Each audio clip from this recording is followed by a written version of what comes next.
Hoje também é uma passagem conhecida, a cura de 10 leprosos. Diz assim: de caminho para Jerusalém, passava Jesus pelo meio de Samaria e da Galileia. Ao entrar numa aldeia, saíram-lhe ao encontro 10 leprosos, que ficaram de longe e lhe gritaram, dizendo: Jesus, Mestre, compadece-te de nós. Ao vê-los, disse-lhes Jesus: Ide mostrai-vos aos sacerdotes.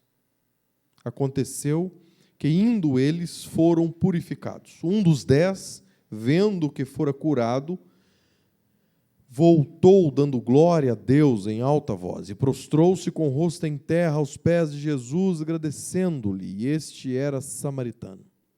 E então Jesus lhe perguntou: não eram 10 os que foram curados? Onde estão os 9? Não houve, porventura, quem voltasse para dar glória a Deus, senão este estrangeiro? E disse-lhe: levanta-te e vai, a tua fé te salvou. Amém?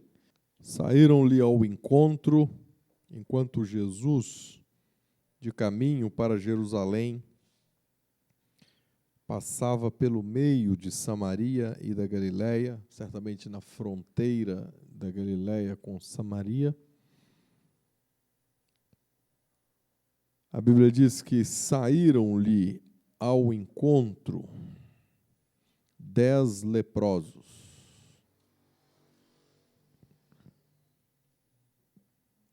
Às vezes a gente, sabendo o que já sabemos sobre a lepra na Bíblia, né, nos tempos antigos,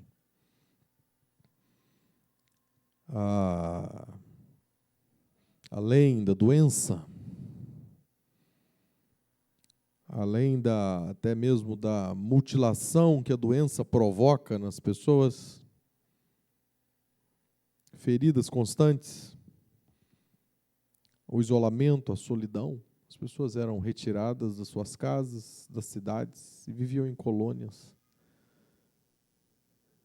Em uma circunstância de impedimento de algumas leis, várias leis, para que eles não se aproximassem das pessoas ou que fizessem algum tipo de sinal quando estiverem passando em aglomerados de gente, e também tinham uma distância limite que eles poderiam se aproximar, não mais que isso. Enfim, pelo fato de lidarmos com isso constantemente, eu acho que, ou talvez apenas por até aqui, a gente já consegue ter a noção que, via de regra, a gente acaba olhando para cenários assim, de gente que, além de doente, além de mutilada pela doença, está isolada, distante, nunca mais contato com a família, se porventura filhos, nunca mais a liberdade, o direito de ir e vir numa cidade, numa vila. E quando a gente tem a ciência disso, às vezes a gente começa a pensar até com certa clemência, né, e amenidade em relação a essas pessoas, né? A gente aceita que essas pessoas são vítimas, são injustiçadas, são carentes, e essa carência requer direitos, cuidados, atenção, clemência, e não isolamento. Mas para os judeus, né, essas pessoas, elas não tinham apenas uma doença a ser curada, elas tinham também uma impureza ritual que precisava de purificação.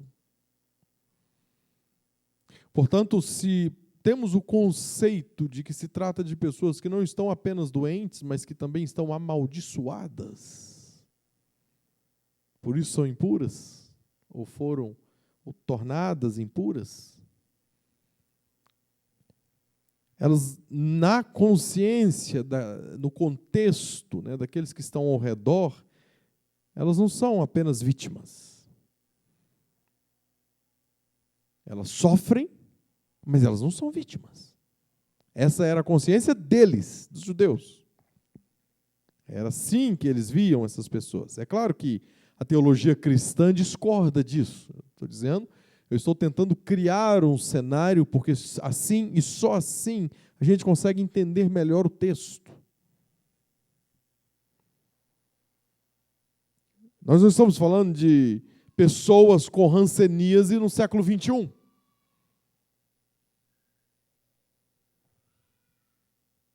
Nós estamos falando de pessoas que estão vivendo algo que não tem cura.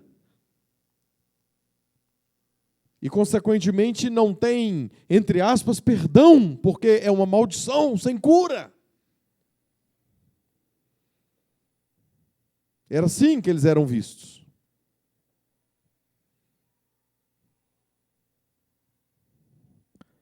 E é claro que atribuir aquele estado a uma maldição aumentava ainda mais o sofrimento. Eu não estou apenas doente. Eu estou carregando algo externo que veio a mim, que me acometeu. Eu nem sei porquê. Está em mim. E isso atenua o meu sofrimento. E é aqui que eu quero chegar. Não no sofrimento em si, e nem na causa do sofrimento, mas nos efeitos que podem ser psicológica ou teologicamente ainda piores. Como ou o que você faz com isso? Como você lida com isso? Como você vive com isso? É quando a dor é tamanha que passa a existir em nós uma atmosfera de indiferença a tudo mais. Isso pode ser, quando eu digo dor aqui, eu não estou dizendo do ponto de vista literal, porque não posso dizer, porque aqui nós temos um quadro de leucemia, de hanseníase, de lepra, o que, na verdade, anula a dor.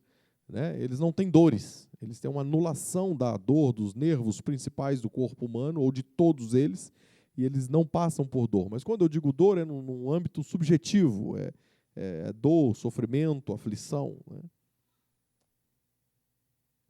E quando a dor é imensa, a aflição de que eu estou condenado a uma morte lenta, terrível, horrorosa, que vai causando feridas, que vou perdendo as extremidades do corpo, exatamente pela falta de dor. É que eles perdem as extremidades, os dedos, a ponta dos dedos, depois os dedos, a visão, em muitos casos, pela falta de sensibilidade, pela falta de dor em relação ao piscar de olhos, e não piscando, não havendo lubrificação nos olhos, eles acabam perdendo a visão e dentre outras coisas. Mas o que pesa, no sentido literal, né, a falta de dor, mas paradoxalmente há uma dor imensa pela exclusão, pela vida condenada, pelo afastamento, pela solidão. E é importante destacar que para nós, para mim, para você, para quem vive hoje, talvez nem seja o caso de lepra, de hanseníase, pela facilidade do tratamento que se tem, gratuito e eficaz num quadro como esse, nos dias de hoje, mas por qualquer outro tipo de dor, é que aquilo vai crescendo, vai crescendo, vai crescendo, e tudo mais na vida da gente fica indiferente. Ou seja, não olhamos para nada mais, não vemos nada mais, não queremos nada mais além da cura, além da solução. Isso ainda tem quadros agravantes do indivíduo que além da cura, ele fica oscilando entre o desejo por cura e o desejo por autocomiseração. Ah, eu sou doente, eu preciso de cuidado. E o sujeito vai fazendo dessa sina a sua vida. Tem gente que já desde do início da vida ele é bajuladinho, ele é mimadinho, né? E aí ele vai crescendo e qualquer unha encravada faz o indivíduo mudar o semblante. Estou doente, meu Deus do céu, estou doente. Porque ele é acostumado com essa coisa. É mesmo, meu filho, você está doente, vem cá, meu filhinho. Isso também ocorre. O que não era necessariamente o caso aqui, a busca aqui, até por causa do tamanho do problema, do tamanho da circunstância, da situação, a busca que é por cura mesmo, é por solução mesmo. Semana passada eu preguei sobre o rico e Lázaro. Vou fazer apenas um destaque aqui, né, que nós temos 2 quadros naquela mensagem que vale a pena destacar aqui, quando o indivíduo vai fazendo de si o centro do universo. Né? Na primeira situação, o fato dele ser extremamente rico, né? O sujeito extremamente rico, ele tende a fazer de si mesmo o centro do universo. E tudo mais é indiferente. Mas nós temos uma outra situação, o inferno. Né? A tormenta, ele continua, ou ele se torna talvez ainda mais indiferente na tormenta.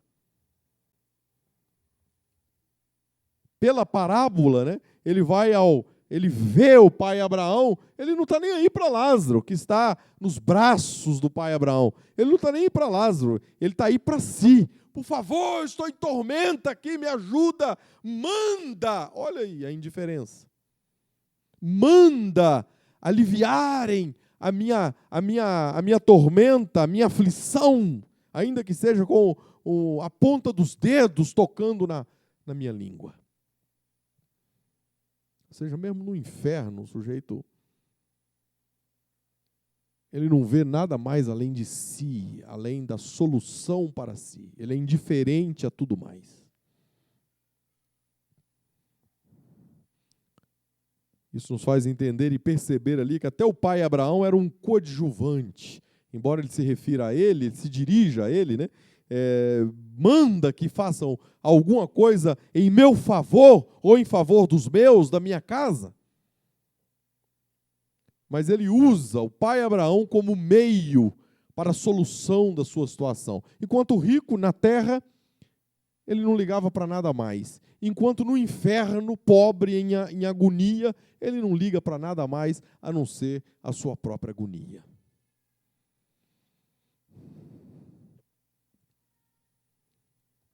Olha, a sua dor pode definir a sua identidade.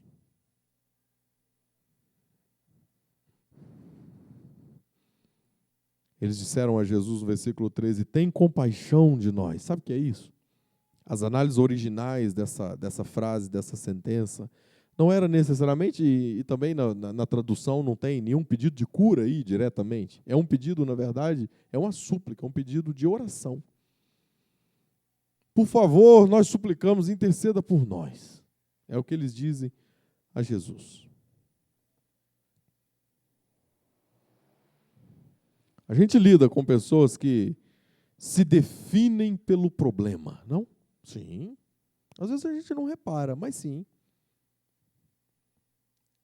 Psicólogos, pastores, percebem isso com mais facilidade. Pessoas que se definem pela dor. Pessoas que se tornam a própria dor. Perdeu a identidade. Eu sou a aflição. Porque tudo que você inicia, qualquer tipo de diálogo, logo surge aquilo que o indivíduo é, ou aquilo que é mais nele, ou aquilo que é grande, imenso nele, que ele não consegue viver, ou conversar, ou lidar com nada mais sem que aquilo esteja ali. Mesmo que o indivíduo não fale nada. Aqueles que no dia a dia você diz, e aí, tudo bem com você hoje? Ele... É a dor que está andando. É a aflição lá, tudo bem, prazer, Ramon, aflição. Tragédia é meu nome. Seja uma tragédia conjugal, seja uma tragédia de saúde, seja lá o que for. Observe isso. Por que a gente pode afirmar aqui que o que definia aquelas pessoas era a dor em si, o problema em si, a tragédia em si, o sofrimento em si, a aflição em si? Porque nós tínhamos um grupo, possivelmente, a Bíblia não fala quem eram os nove, etnia, nacionalidade, mas entende-se que eram judeus, pelo menos a maior parte deles, porque Jesus manda que eles se dirijam ao sacerdote. Um deles, samaritano. Judeus e samaritanos se odiavam, mas na hora da dor, naquelas circunstâncias, eles não ligam para isso. Uma desgraça comum tinha quebrado as barreiras raciais e nacionais. Mas vocês não têm noção. Eu acho que a gente não tem. Nós estamos muitos séculos depois, muitas resoluções sociais depois, muitas decisões políticas depois. A gente não tem noção quando a gente diz eles se odiavam. Não tem noção. É possível que você, ainda mais brasileiro, né, quando a gente se fala de xenofobia, de odiar estrangeiro, é possível. Está crescendo agora no Brasil recente, de um tempo para cá, mas até bem pouco tempo atrás a gente não tinha a mínima noção disso. E por que odiar uma pessoa porque ela é de outro país? Porque ela tem uma outra cultura? Porque ela tem uma outra nacionalidade? Que sentido que faz isso? Até um pouco tempo atrás.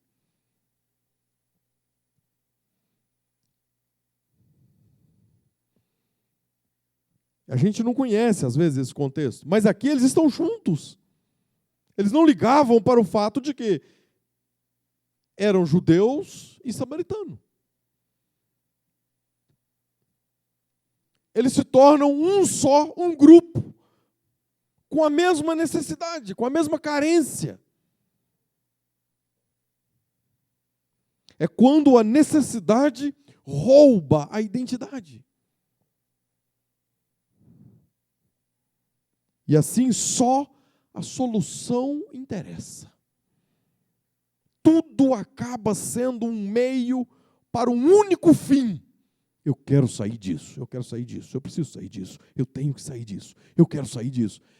E nessa engrenagem, o sujeito não vê nada mais. Isso pode acontecer com tudo na vida, gente. Quando só a solução vira um S maiúsculo, porque a solução é a minha grande busca, é o meu grande fim, é a minha grande necessidade.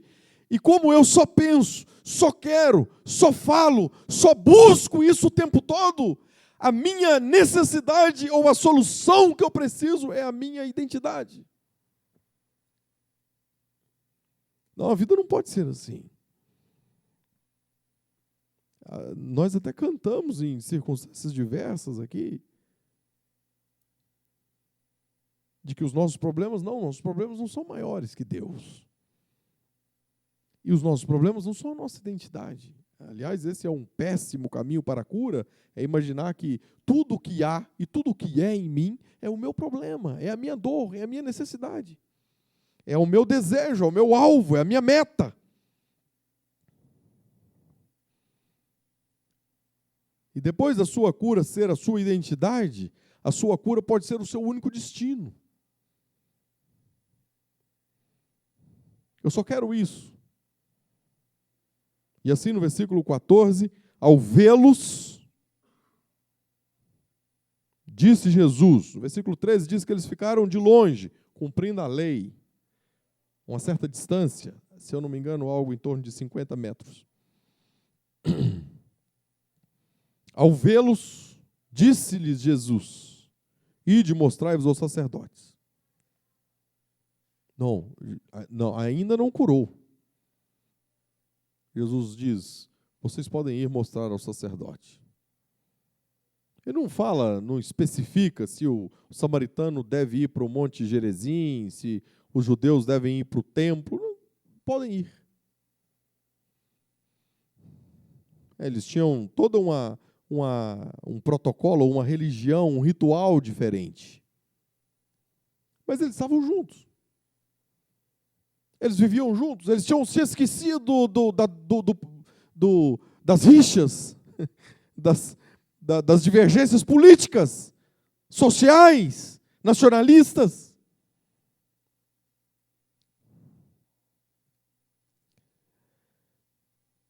E quando eles se retiram, no caminho, cumprindo a ordem, eles são curados. É o que nós chamamos em teologia, no original, de exousia. É a autoridade de Jesus Cristo. Jesus Cristo não precisa estar aqui agora para curar. E em circunstâncias diversas, ele curou pessoas à distância. O seu poder, a sua autoridade, a sua palavra, eu estou dizendo, ela está curada. É a filha endemoniada, é a filha doente, seja lá quem for. Pode ir, ela está curada. Autoridade, isso é autoridade e poder. Mas aí nos versos 15 e 16 diz que, começa no 15, um dos 10, vendo que fora curado, voltou,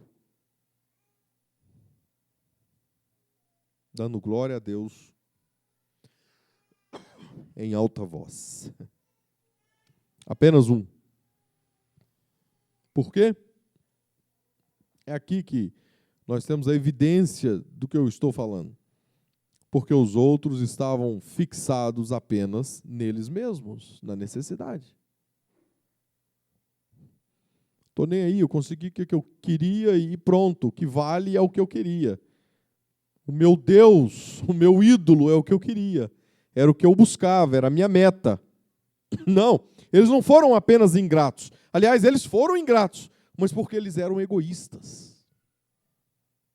O ego é o que manda, é o que eu quero, é o que eu preciso, é a minha necessidade. Ou seja, dentro da súplica, Senhor, mestre, usou uma palavra que basicamente só os discípulos usavam, mestre. Mestre, tem compaixão de nós. Mas dentro dessa súplica, desse desejo, há um enorme egocentrismo. Nada mudou. O que se tem disso nos dias de hoje, principalmente quem está na lida eclesiástica, isso é a coisa mais comum do mundo. Tem gente um pouco alheia ou um pouco distante dessa lida pastoral, acha que isso até ofende o pastor, né? Às vezes até a minha esposa. Poxa, mas que ingratidão, hein? Então, não se preocupe com isso, isso é assim mesmo. Isso faz parte da lida, é assim mesmo. Tem mais isso do que gratidão, do que retorno, do que empenho, do que engajamento. O resto é isso aí mesmo. Isso aí a gente está absolutamente preparado, emocional, psicologicamente para isso.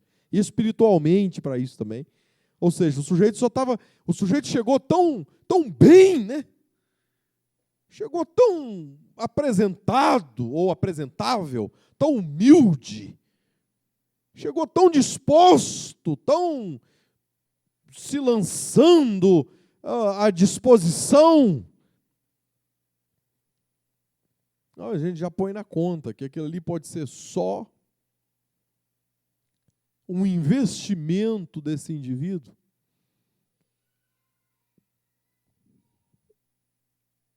em busca do seu fim.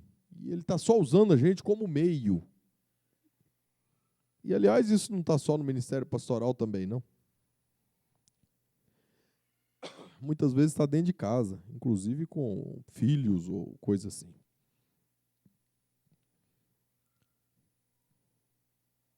Aí a Bíblia diz que apenas um, voltou. Uma palavra original muito usada em Lucas, em algumas circunstâncias, mais de 20 vezes, esse verbo no original, atribuído algumas vezes ao indivíduo que se converte, no sentido de que vira, né? De que muda o rumo, ele volta. Ele se olhou no meio do caminho, apenas um dos 10. Ele foi tomado por algo, por uma gratidão, por um senso de que ele estava sendo objeto, ele não era o sujeito daquilo tudo. E nem a sua dor era o sujeito daquilo tudo. E nem o seu sofrimento era o sujeito daquilo tudo. Ele tinha se encontrado com o grande sujeito da existência. E ele começa a perceber, não faz sentido isso, olha isso. Se qualquer mutilação tivesse ocorrido, perda, feridas enormes, feiuras diversas provocadas por aquelas feridas e etc., o sujeito, ele percebe aquilo, ele para. Gente, não é possível, o que é isso aqui? Com quem que eu acabo de me encontrar? E ele volta. Ele vem e se prostra. Quando ele chega diante de Jesus. Agora, já não é necessário ficar tão distante. Ele está totalmente e visivelmente limpo. Se alguém o acusasse, você é um leproso, você não pode se aproximar de um cidadão comum, limpo, saudável. Quem é leproso aqui? Quem é leproso aqui? Pode olhar aqui. Essas roupas talvez ainda estejam sujas, por secreção de feridas. Mas ele arranca as roupas e diz, quem é leproso aqui? Por isso eu posso sim me aproximar. E ele se prostra diante de Jesus. Em Israel, o indivíduo só fazia isso diante de um altar. Ele se prostra com a face no chão, na poeira.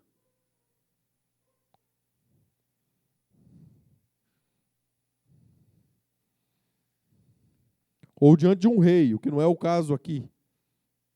Ele está se prostrando exatamente porque ele sabe que ali há uma relação, um link, um vínculo profundo com Deus, senão o próprio Deus. O sujeito só se prostra assim com aquilo que simboliza o próprio Deus.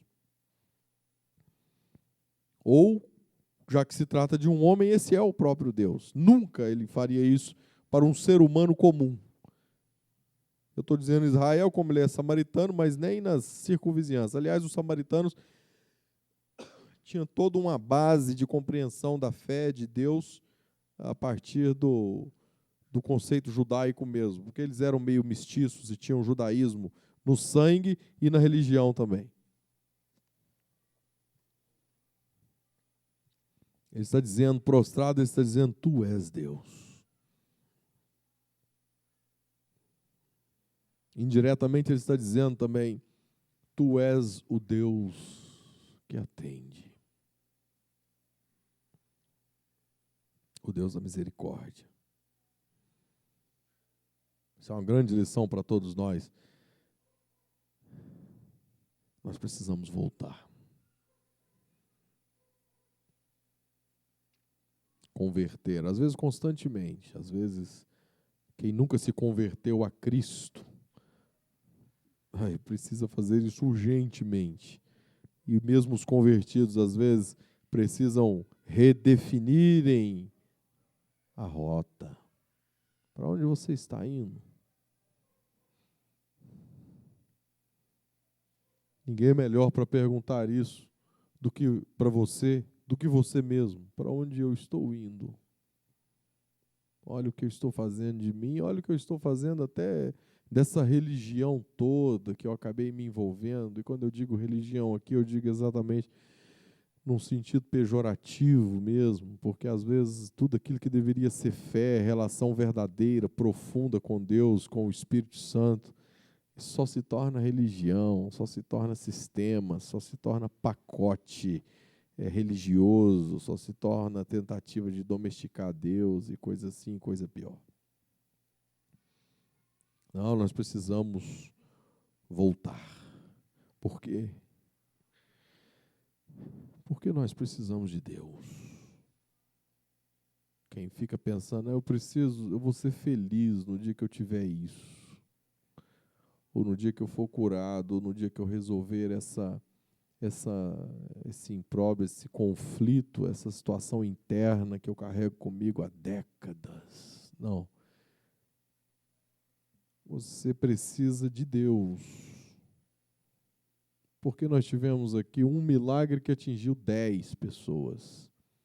E 9 pessoas receberam um milagre e não tiveram com isso nada mais do que a cura.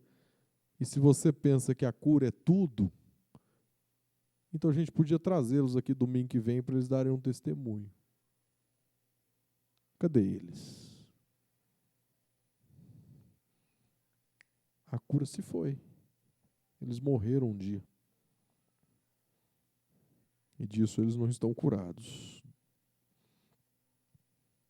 E aí os 2 últimos versos, 18. Depois de prostrar-se, Jesus disse, com ele ainda prostrado: não houve, porventura, quem voltasse para dar glória a Deus, senão este estrangeiro.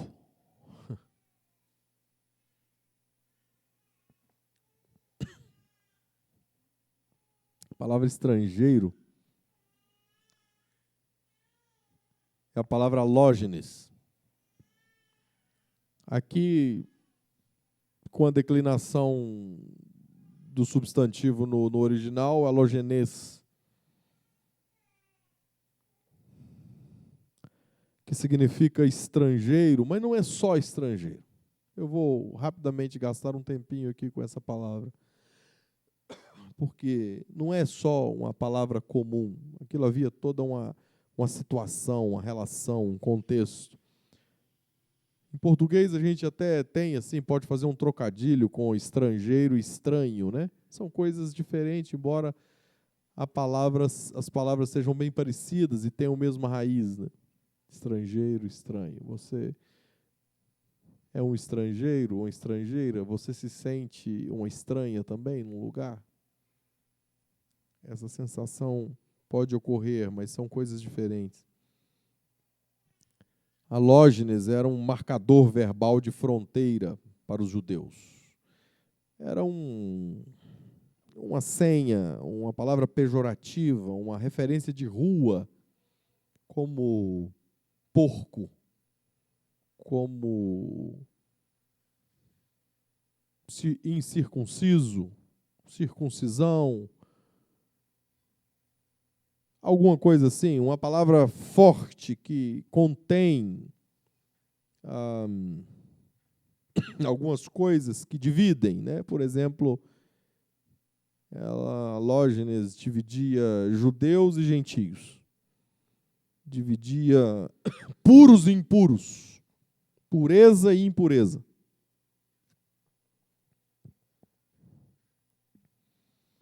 É semelhante, por exemplo, à referência de Jesus àquela mulher cirofenícia, que também há exulsia, né? Que Jesus liberta o demônio da filha daquela mulher que pede, mas os cachorrinhos podem comer das migalhas que caem da mesa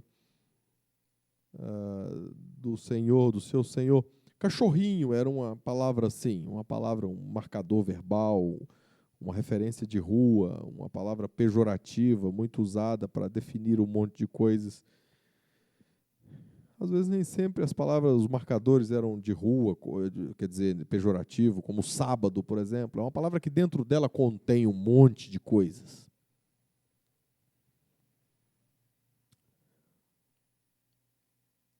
Tem uma inscrição, ou havia pedras, aquelas chamadas estelas, né? Ainda tem 2 estelas dessa, uma em parte, a outra totalmente intacta, num museu em Istambul, chamado de Soreg. Eram pedras que ficavam gravadas, né? Isso é uma estela, né? Gravado em pedras, várias pedras no muro do Templo de Jerusalém, que alertavam os alógenes, os estrangeiros, E tem uma dessa que foi achada em 1891, se eu não me engano, a segunda em 1937. E a segunda eu não sei onde está, mas a primeira está em Istambul. Ela tem os seguintes dizeres: que nenhum estrangeiro, alógene, entre no parapeito e na divisória que circunda o recinto do templo. Qualquer um pego violando será responsabilizado por sua morte subsequente. Ou seja, qualquer um estranho, gentio, impuro, qualquer um banido, qualquer um pagão, tudo isso estava contido na palavra alógenes. Não profanem o templo, não entrem, não passem daqui para dentro, não entrem, não passem para além daqui. Alógenes. E é muito provável que Lucas, e só Lucas usa essa palavra dos quatro evangelhos, que Lucas está usando essa palavra, ou que Jesus tenha de fato usado esta palavra. É uma palavra grega. Ela consta, parece que em 2 ou 3 circunstâncias no Antigo Testamento, mas na Septuaginta, porque o Antigo Testamento é escrito em hebraico, mas é uma versão em grego do Antigo Testamento. E é possível que essa palavra foi escolhida a dedo aqui, exatamente, para dizer, ou até mesmo para mostrar aos judeus o tamanho da vergonha em que eles estavam envolvidos, não só naquela circunstância, mas na mensagem toda, né, no todo. Porque o estranho, o banido, o apóstata, foi o único que voltou. Isso tem muito a cara do Evangelho de Lucas, né? Passamos por várias parábolas assim e ensinos nessa narrativa da viagem que estamos trabalhando aqui. É só o alógenes que, em particular, é o que mostra glória e reverência, que cumpre o principal propósito para o qual Israel existe. Israel existe para esse propósito, para cair com o rosto em terra diante daquele que é o Messias, o ungido, o Filho de Deus. Mas só o alógenes, que de certa forma, no fundo, vocês querem dizer o lixo, só o lixo que voltou.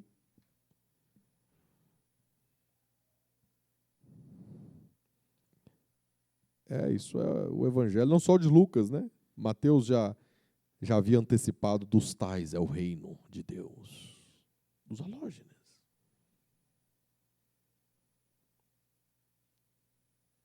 Isso me faz pensar, às vezes, quanto tempo a gente vai investir em pessoas e situações que nunca respondem. Quanto tempo a gente vai correr atrás dos 9? E gastar a vida inteira nisso.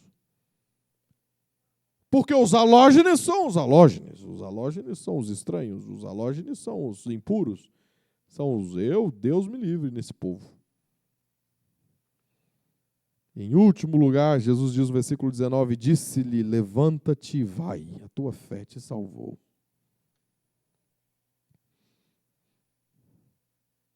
Aqui sim, aqui a gente encontra salvação, porque cura não significa redenção.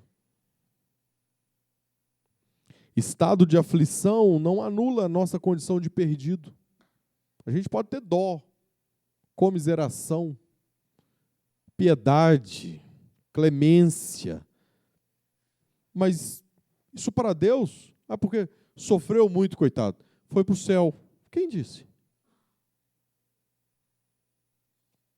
De onde se tira algo assim? Não, porque a gente tem um coração assim muito grande, quer, na verdade, atenuar a dor dessas pessoas assim que sofreram muito. A gente prefere dizer assim, ou imaginar, acreditar que Deus vai dar um descanso para ela. Será?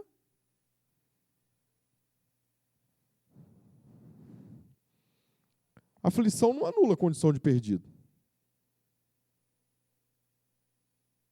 O sujeito pode ser salvo da carência, mas ainda assim morrer perdido. A nossa confiança não pode estar no milagre. Eu recebi um milagre. Ou pelo menos na necessidade do milagre. Não, a nossa confiança tem que estar no encontro. No encontro. Que só o alógenes, o perdido, o estrangeiro, o estranho, o esquisito, recebe. Porque ele volta.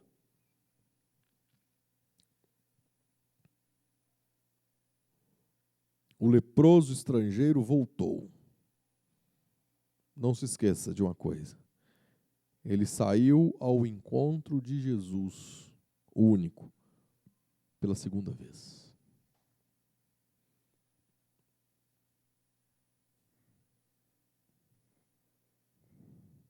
Feche seus olhos agora.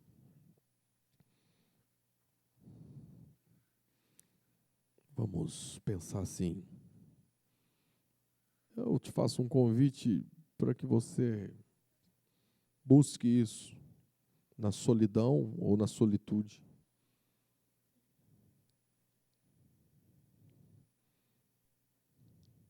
E faça isso constantemente. Fazer o quê? Dizer para si mesmo, eu preciso voltar.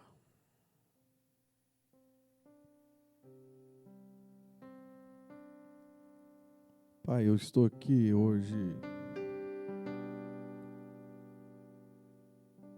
porque as circunstâncias diversas, inclusive a dor que eu tenho sentido de ter ouvido o que acabei de ouvir, de estar vivendo o que acabei de viver, estar passando por isso tão difícil. Senhor, o Senhor já percebeu? Eu percebo, eu estou percebendo, eu quero dizer... O Senhor já percebeu o quanto todo o mal que está incidindo a minha vida, me afetando, está fazendo de mim uma pessoa ainda pior? Ou pode ser o contrário. Todo o bem, toda a prosperidade, todos os elogios, as promoções, o sucesso em ambientes diversos, isso está me afastando. Esse normalmente afasta a gente mais. A prosperidade, o sucesso, o excesso de vitórias é uma tentação muito maior do que a adversidade, mas todas as duas podem ser uma desgraça na vida da gente.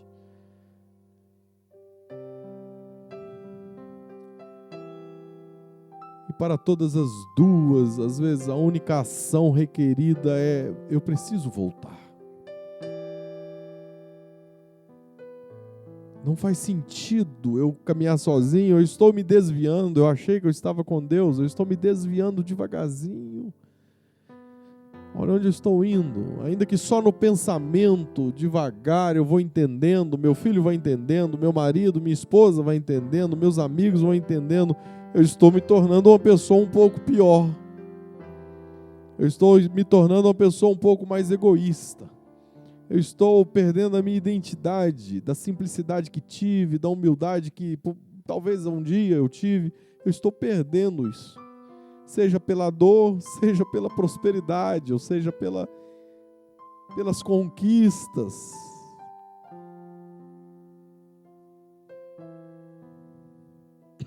Enfim, você, nós não podemos ser no dia a dia, pessoal, na vida diária, nós não podemos ser as pessoas que nunca voltam.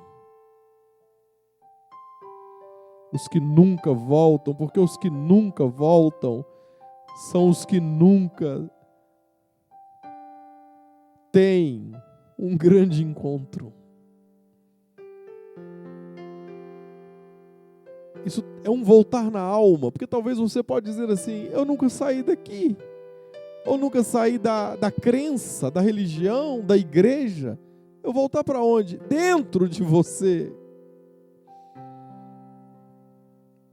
Porque talvez você é um daqueles que só busca uma coisa, que só quer uma coisa, que só tem uma expectativa. Pode ser a cura, não sei, pode ser outro tipo de busca, de objetivo. E eu ainda te desafio para terminar, vá a Jesus, mas pelo amor de Deus, não pela necessidade. Não diminua Jesus. Isso até em circunstâncias práticas. Pelo amor de Deus, não vá a Deus orar só para pedir coisas.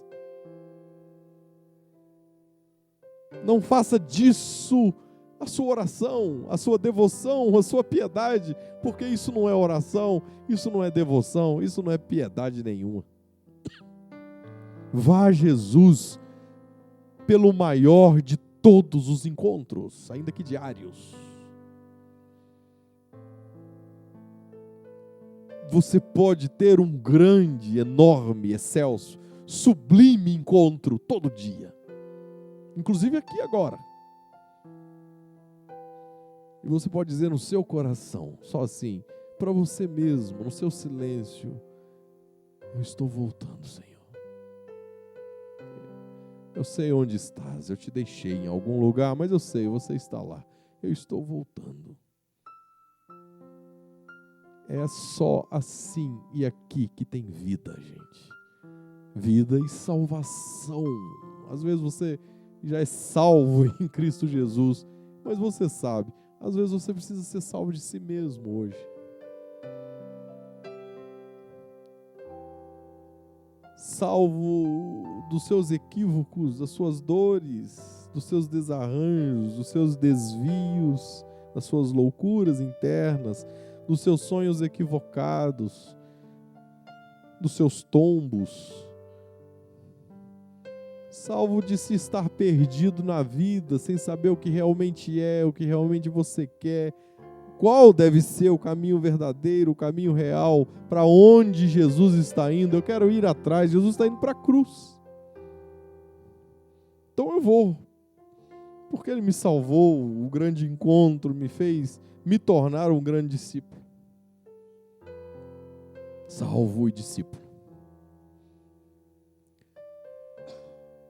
Senhor Deus bendito, não importa as tempestades da vida da gente, nós não viemos aqui para falar nisso. Tem igrejas lotadas de gente dizendo, traga aqui a sua dor, a gente resolve hoje. Não, nós estamos aqui para dizer, traga aqui os terrores que te habitam. Você precisa se livrar deles, não só da sua dor física.